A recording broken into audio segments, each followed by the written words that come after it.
புதுச்சேரியில் பெருகி வரும் கொசு தொல்லை மற்றும் கொசுக்களால் பரவும் டெங்கு, மலேரியா மற்றும் சிக்கன் குனியா ஆகியவற்றை கட்டுப்படுத்துவதற்கான அவசர கூட்டம் இயக்குனர் சக்திவேல் தலைமையில் உள்ளாட்சித்துறையில் நடைபெற்றது.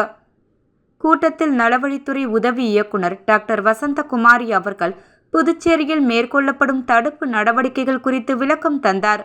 மேலும் சென்னை பெருநகர மாநகராட்சியின் நோய் கட்டுப்பாட்டு தலைமை அதிகாரி செல்வகுமார் அவர்கள் சென்னையில் ட்ரோன் மூலம் கொசு மருந்து அடிக்கும் புதிய தொழில்நுட்பம் பற்றியும், கொசுவை ஒழிக்க சென்னை மாநகராட்சி எடுத்து வரும் பல்வேறு நடவடிக்கைகள் மற்றும் தடுப்பு முறைகள் குறித்தும் விளக்கம் தந்தார்.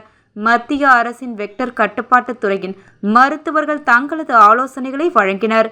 மேலும் புதுச்சேரியை கொசுக்கள் இல்லாத நகரமாக மாற்றுவதற்கான கீழ்கண்ட நடவடிக்கைகள் கூட்டாக எடுக்க முடிவு செய்யப்பட்டது.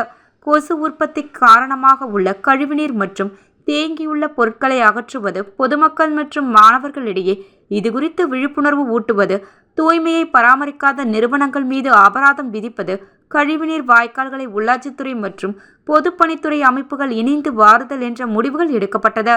இந்த கூட்டத்தில் உள்ளாட்சித்துறை துணை இயக்குநர்கள் சௌந்தரிராஜன் மற்றும் ரத்னா, புதுச்சேரி நகராட்சி ஆணையர் கந்தசாமி, உழவர்கரை நகராட்சி ஆணையர் சுரேஷ்ராஜ், கோமின் பஞ்சாயத்து ஆணையர்கள் மற்றும் பொறியாளர்கள் கலந்து கொண்டார்கள்.